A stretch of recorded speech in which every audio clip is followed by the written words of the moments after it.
Hello and welcome my dear friends. कैसे हैं आप सब? उम्मीद करती हूँ कि आप सब लोग बहुत बढ़िया होंगे, स्वस्थ होंगे, मस्त होंगे।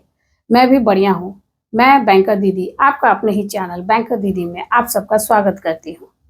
जितने भी लोग नए हैं मेरे चैनल पे, तुरंत मेरे चैनल को सब्सक्राइब करें, क्योंकि मैं बैंकर दीदी बहुत मेहनत करती हूँ एक वीडियो बनाने में। और ये जितने जो वीडियोज़ मैं बनाती हूँ, ये आपको अपनी निजी ज़िंदगी में तो आपको हेल्प करेंगे ही, लेकिन जो भी बहुत सारे प्रश्न पूछे जाते हैं किसी भी एग्जाम्स में, वहाँ पे भी आपको ये बहुत मददगार साबित होगी। तो सभी लोग तुरंत मेरे चैनल को सब्सक्राइब करें, लाइक करें, फॉलो करें और अपने दोस्तों के बीच भी शेयर करें। आपकी एक लाइक से हम लोग सबको बहुत प्रोत्साहन मिलती है और हमें भी वीडियोस बनाना बहुत अच्छा लगता है।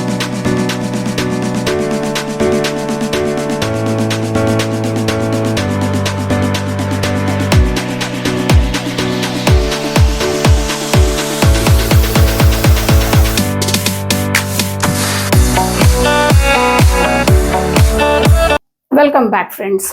तो आज इस टॉपिक के साथ हम लोग डील करते हैं, वो है बैंकिंग अकाउंट ओपनिंग। यानी किसी भी बैंक की जो शुरुआत होती है, हमारी जो रिलेशनशिप बैंक के साथ स्टार्ट होती वो है थ्रू अकाउंट ओपनिंग। कोई भी प्रोडक्ट एंड कोई भी सर्विसेज आपको तभी मिलेंगे जब सबसे पहले आपको अकाउंट ओपन होगा। आपका अकाउंट जब किसी भी बैंक में होगा, कहीं भी बैंक, पोस्ट ऑफिस, कहीं पे भी अकाउंट होगी, उसके बाद ही आप कोई प्रोडक्ट एंड सर्विसेज आप ले सकते हैं। तो जैसा कि अभी टेक्नोलॉजी बहुत डेवलप हो गई है, हम सभी जानते हैं टेक्नोलॉजी आज बहुत डेवलप हो गई है। तो अब अकाउंट ओपनिंग बहुत सिंपल, बहुत ईजी हो गई है। पहले के प्रोसेस में तो बहुत घंटों दिन भी लग जाते थे और उसमें वेरिफिकेशन भी बहुत ज़्यादा होती थी, लेकिन अब तो बहुत ईजी, बहुत क्विक ईजी स्टेप्स में अकाउंट ओपनिंग हो जाती है। तो अकाउंट ओपनिंग में अगर हम एक होती है ऑनलाइन और एक होती है ऑफलाइन। तो ऑफलाइन में क्या होता है कि हमें ब्रांच विजिट करना होता है, और ऑनलाइन में क्या होता है कि जस्ट थ्रू ऐप हम अकाउंट ओपन कर लेते हैं। तो जल्दी से हम लोग क्विक रिव्यू ले लेते हैं कि ऑनलाइन और ऑफलाइन क्या है। ऑफलाइन में देख लेते हैं। तो ऑफलाइन में क्या होता है, हम लोग ब्रांच विजिट करते हैं, वहां पे हमें ऑफिशियली वैलिड डॉक्यूमेंट लगते हैं। ऑफिशियली वैलिड डॉक्यूमेंट बोलते हैं ओवीडी। ऑफिशियली वैलिड डॉक्यूमेंट में क्या आ जाते हैं, जो कि वैसे डॉक्यूमेंट, वैसे दस्तावेज जो भारतीय सरकार के द्वारा मान्यता प्राप्त होती है। जैसे अब इसमें सबसे आ जाती है आधार कार्ड, फिर पैन कार्ड, फिर Aadhaar card, PAN card, passport, driving licence,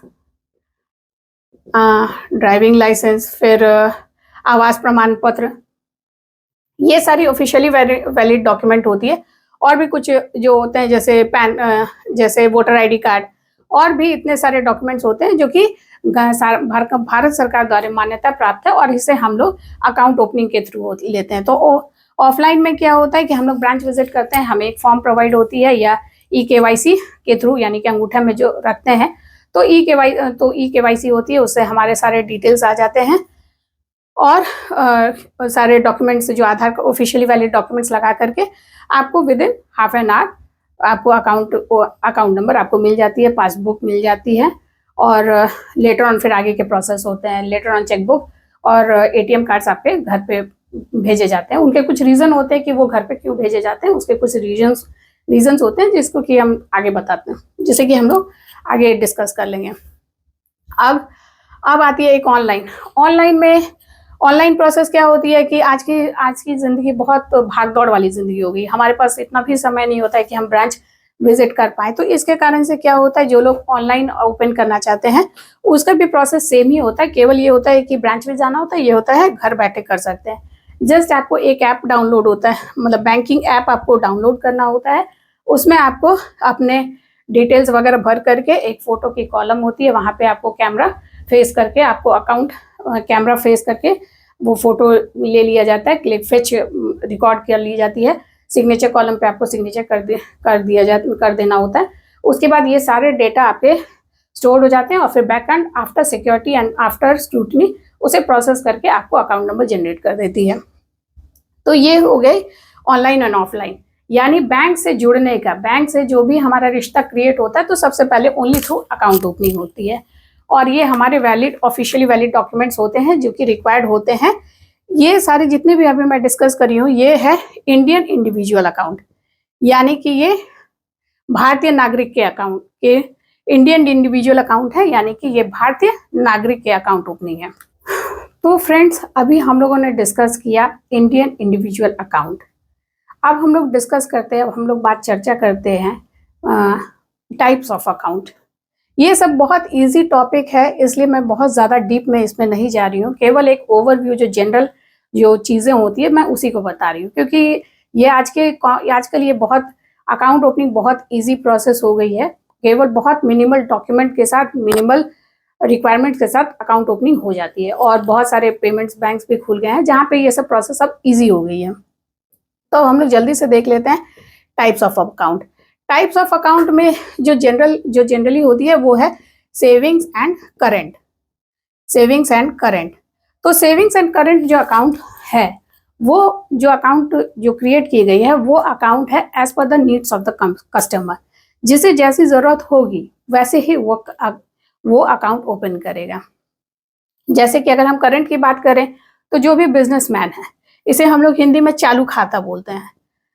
चालू खाता मतलब कि वो चालू है, रोज दिन उसे ट्रांजेक्शंस करने पड़ते हैं। एक दिन में 5-10 ट्रांजेक्शंस होते हैं। जैसे ही अगर उनका कोई प्रोडक्ट शिप हुआ तो तुरंत उसे पैसा भेजना पड़ता है, नेफ्ट करने पड़ते हैं, आरटीजीएस करना पड़ता है। तो वो एक दिन में 10 ट्रांजेक्शन भी कर सकते हैं based on their business style, business profile के हिसाब से। तो इसलिए वो होता है करंट अकाउंट। ये ट्रेडर्स के लिए होते हैं, ये ट्रेडर्स के लिए होते हैं, और इसमें हम लोग कितने भी ट्रांजेक्शन्स एक दिन में भी कर सकते हैं। ये चालू खाता है, इसको बोलते हैं, चलते रहता है। और ये है सेविंग। सेविंग का अर्थ होता है बचत। ये बचत जो है यानी कि बचत यानी कि जो छोटा छोटा पैसा हम लोग बचाते हैं उसी को हम लोग बोलते हैं सेविंग अकाउंट। अब इसमें देख लेते हैं, तो इसमें टाइप्स में ज्यादातर हम लोग देख लेते हैं। तो एक आती है प्रिविलेज अकाउंट, इसमें आती है प्रिविलेज अकाउंट। फिर आती है normal saving account, normal saving account आती है। फिर आती है zero balance account, zero balance account बोलें या स्टूडेंट अकाउंट बोलें। और एक होती है प्रधानमंत्री जनधन योजना, प्रधानमंत्री जनधन योजना। और एक है institutional saving institutional account, institutional account. तो ये भी जो सेविंग अकाउंट होती है, ये सारे जितने भी अकाउंट है as per the needs of the customers होते हैं। जिसे जैसी जरूरत होगी वो उस अकाउंट के as per needs of the customer होते हैं। जिसे जैसी जरूरत होगी वो वैसे अकाउंट को ओपन करेगा। जैसे कि प्रिविलेज अकाउंट, प्रिविलेज अकाउंट में क्या होता है कि कुछ मिनिमम एवरेज बैलेंस मेंटेन करनी होती है। जैसे कुछ में 1 लाख होते हैं, कुछ में 3 लाख, 5 लाख, 50,000, जैसे भी हो। लेकिन इसमें जब अगर वो मंथली एवरेज बैलेंस मेंटेन कर रहा है हाई अमाउंट 1 लाख, 3 लाख, तो फिर फैसिलिटी भी उसे उसी अनुरूप दी जाती है। यानी कि उसे प्रिविलेज, उसका टर्न अराउंड टाइम थोड़ा कम होता है, चेकबुक उसे फ्री होते हैं, banking, internet banking services free होती है। तो एज पर द ये सब हाई प्रोफाइल कस्टमर के लिए होते हैं। ये है सेविंग अकाउंट, ये है सेविंग अकाउंट। लेकिन जो हाई प्रोफाइल कस्टमर होते हैं, जो कि ज़्यादा देर नहीं अपना स्पेंड कर सकते हैं बैंक में, और उन्हें क्विक सर्विसेज चाहिए होती है, तो वैसे कस्टमर्स के लिए इनके ट्रांजेक्शन्स भी लाखों में होते हैं। तो वैसे के लिए होता है प्रिविलेज अकाउंट। जो बड़े बड़े जैसे डॉक्टर्स हो गए, वो अपने पैसा, बड़े बड़े डॉक्टर्स हो गए या टीचर्स हो गए, जिनके पास अच्छी खासी रकम होती है, राशि होती है, तो वो करते हैं प्रिविलेज अकाउंट। इसमें क्या होता है कि वो अपना जो भी सेविंग्स होते हैं, उनकी सेविंग्स थोड़ी हाई होती है, तो वो लोग प्रिविलेज अकाउंट खोलते हैं। तो प्रिविलेज अकाउंट में जैसे कि जो कोई डॉक्टर्स हो गए, जो टीचर्स हो गए, जिनके सेविंग्स थोड़ी ज़्यादा है, वो अगर उन्हें एक रिलेशनशिप मैनेजर दिए जाते हैं, जो कि अगर उन्हें कोई ट्रांजेक्शन्स की इंक्वायरी करनी है, कुछ भी अगर इनको अकाउंट से रिलेटेड कुछ भी जानकारी चाहिए होगी, तो वो रिलेशनशिप मैनेजर उनको उस कस्टमर को एक्स्ट्रा उनकी प्रिविलेज देते हैं। Extra privilege in the sense कि उनके क्वेरीज को सॉल्व की जाती है, जल्दी सॉल्व की जाती है। उसके बाद होती है नॉर्मल सेविंग अकाउंट। नॉर्मल होती है जनरली जो हम लोग जो मिडिल क्लास फैमिली है, जिनकी किसी की सेविंग 10 लाख, 25 लाख, 20 लाख, किसी के 25,000 भी होते हैं, किसी के 50,000 भी होते हैं, तो वैसे होते हैं हम लोग नॉर्मल सेविंग अकाउंट में। वैसे लोग आते हैं नॉर्मल, वैसे लोग नॉर्मल सेविंग अकाउंट लेते हैं। इसमें किसी अकाउंट में 10,000 हमें मेंटेन करना होता है, किसी में 5,000 मेंटेन करना होता है, जैसे एज पर द लोकेलिटी। यानी अर्बन में अगर है तो मिनिमम एवरेज बैलेंस ज़्यादा मेंटेन करना होता है, और अगर लो में अगर रूरल एरिया में है तो मिनिमम एवरेज बैलेंस उसकी कम हो जाती है। तो as per the locality minimum average balance थोड़ी कम होती है अकॉर्डिंग टू लोकेलिटी। तो as per locality normal saving account में मिनिमम एवरेज बैलेंस 10,000, 5,000, जैसे भी बैंक की अपनी रिक्वायरमेंट होती है। हर एक बैंक का कि अपने सारे policies bank to bank vary करती है। हर एक बैंक अपनी पॉलिसीज अपने हिसाब से स्टैंडर्डाइज करती है। तो 10,000 या 5,000 जितना होता है उसको मेंटेन करना होता है। इसमें क्या होता है, कुछ चेकबुक के चार्जेस लगते हैं, कुछ SMS के चार्जेस होते हैं, ATM कार्ड के चार्जेस लगते हैं। ये और जितने भी आपके ट्रांजेक्शन्स हैं वो नॉर्मल तरीके से चलते हैं। और इसमें मिनिमम एवरेज बैलेंस नहीं करने पे पेनल्टी भी डिडक्ट होती है। उसके बाद आते हैं हम लोग जीरो बैलेंस पे। जीरो बैलेंस हो गया या स्टूडेंट अकाउंट हो गया। यानी कि जो स्टूडेंट है, मैंने पहले ही बता दिया है कि ये सारे जितने भी अकाउंट्स होते हैं सेविंग, वो as per the needs of the customers होते हैं। तो जैसे जीरो बैलेंस हो गया या स्टूडेंट हो गया, जैसे कि अभी जो दैनिक मजदूर हैं या स्टूडेंट हैं, उनके पास तो पैसा होते नहीं है। वो तो जो मजदूर होते हैं वो डेली कमाते हैं, डेली उपार्जन अपना करते हैं। और जो स्टूडेंट होते हैं वो तो पढ़ाई के फेज में होते हैं, उसके मम्मी पापा जितना ही पैसा भेजते हैं उसी में उन लोगों को सारे स्टडीज को सारे काम करना होता है। तो वैसे लोगों के लिए जीरो बैलेंस होता है। इसमें क्या होता है कि उसमें कोई भी मिनिमम एवरेज बैलेंस मेंटेन नहीं करनी होती है। ये जीरो बैलेंस अकाउंट है या स्टूडेंट अकाउंट है, इसमें मिनिमम एवरेज बैलेंस कुछ मेंटेन नहीं करनी होती है, लेकिन इसमें कुछ रेस्ट्रिक्शंस होते हैं। जैसे इसमें नंबर ऑफ ट्रांजेक्शन्स रेस्ट्रिक्टेड होते हैं। उसका भी कारण होता है, क्योंकि ये दैनिक मजदूर है, पर डे कमाते हैं और अपना उपार्जन करते हैं। तो इनके में तुरंत तो कोई हेवी राशि तो आ नहीं सकती है। सर्टेन अमाउंट से ऊपर अगर राशि आती है तो वो भी थोड़ा सोचने वाली बात होती है। तो इसलिए नंबर ऑफ ट्रांजेक्शन्स इनमें रेस्ट्रिक्टेड होते हैं। जैसे अपनी कोई बैंक अगर 4 टाइम्स की, यानी कि वो पूरे महीने में 4 to 5 टाइम्स अपना ट्रांजेक्शन्स कर सकते हैं, उसके बाद वो रेस्ट्रिक्ट हो जाती है। उसके बाद वो ट्रांजेक्शन्स अगले मंथ के लिए कर सकते हैं। तो ये जीरो बैलेंस है, इसमें मंथली एवरेज बैलेंस कुछ नहीं होता, लेकिन इसके सर्टेन ड्रॉबैक्स होते हैं, जैसे नंबर ऑफ ट्रांजेक्शन्स इनके लिमिटेड होते हैं। उसके बाद आते हैं प्रधानमंत्री जन धन योजना। प्रधानमंत्री जन धन योजना, ये नाम से ही पता चलता है कि प्रधानमंत्री जी द्वारा इसे लॉन्च किया गया था। और कोरोना के टाइम में ये जितने भी राशि, जो सहायता राशि प्रदान की जाती थी, वो इसी प्रधानमंत्री जन धन योजना अकाउंट में दी गई थी। तो ये भी जीरो बैलेंस अकाउंट होता है। इसमें भी कुछ मेंटेन नहीं, इसमें भी कोई मिनिमम एवरेज बैलेंस मेंटेन नहीं करनी होती है। ये भी गरीब तबके के लोग के लिए होती है। और जितने भी सरकारी योजना के पैसे होते हैं इसी प्रधानमंत्री जन धन योजना में आते हैं, के अकाउंट में आते हैं। फिर हम लोग लास्ट में आते हैं ये इंस्टीट्यूशनल अकाउंट। इंस्टीट्यूशनल अकाउंट यानी कि जो इंस्टीट्यूशंस हो गए, जो स्कूल्स एंड कॉलेजेस हो गए, जो अपना सेविंग अकाउंट में खुलवाना चाहते हैं, तो उनमें जो भी सिग्नेटरीज होते हैं, उनके सिग्नेटरीज के KYC वगैरह लगा करके, फिर उसके बाद ब्रांच में पूरा डॉक्यूमेंटेशन, उनके जितने भी सिग्नेटरी होते हैं उनके KYC सब लगा करके, पूरे उनमें मोड ऑफ ऑपरेशन लिखा जाता है, सब कुछ करके उसके बाद ये ब्रांच में सबमिट करके, और कुछ दिन में with in our and all after proper scrutiny ये अकाउंट ओपन कर दी जाती है। तो यही है मेजर टाइप्स ऑफ अकाउंट।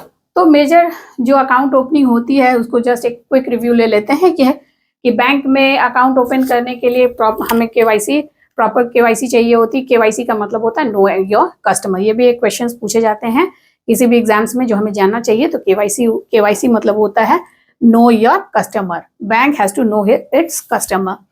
उसमें ऑफिशियली वैलिड डॉक्यूमेंट लगते हैं, जैसे Aadhaar card, PAN card, passport, driving licence, voter ID card, ration card. तो अब हम लोग आते हैं types of account, savings and current. Current ये होता है, इसको हम लोग चालू खाता बोलते हैं, जो कि जनरली ट्रेडर्स के लिए होता है। इसमें नंबर ऑफ ट्रांजेक्शन्स ज्यादा होते हैं। और सेविंग अकाउंट है जो बचत खाता है, जिसमें कि लोग अपना बचत जो कमाते हैं, उपार्जन करते हैं, उसी में से कुछ राशि जो बचाते हैं, उसके लिए होती है सेविंग अकाउंट, जिसमें कि नंबर ऑफ ट्रांजेक्शन्स रेस्ट्रिक्टेड होते हैं।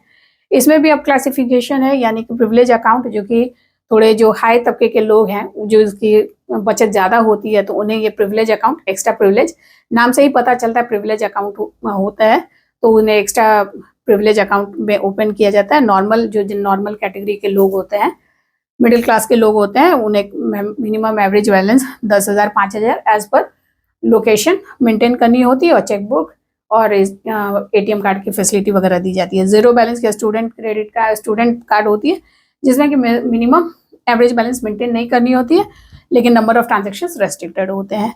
प्रधानमंत्री जनधन योजना, ये नाम से ही सब हम लोग जानते हैं। प्रधानमंत्री जनधन योजना प्रधानमंत्री जी द्वारा लॉन्च की गई थी, और सारी सरकारी योजना के पैसा इसी में आते हैं। और इंटरनेशनल और इंस्टीट्यूशनल अकाउंट है, ये इंस्टीट्यूशनल अकाउंट है जो कि किसी इंस्टीट्यूशंस के ओपन की जाती है। ये इंस्टीट्यूशन की होती है, ये किसी व्यक्ति विशेष की नहीं होती है, बल्कि किसी इंस्टीट्यूशंस की होती है। तो उम्मीद करती हूँ कि आप सबको मेरा वीडियो अच्छा लगा होगा तो दबा के लाइक कीजिएगा, फॉलो कीजिएगा, और नए हैं तो मेरे चैनल को सब्सक्राइब कीजिएगा। मिलते हैं अगले वीडियो में नए टॉपिक के साथ। टिल देन, गुड नाइट, शुभ रात्रि।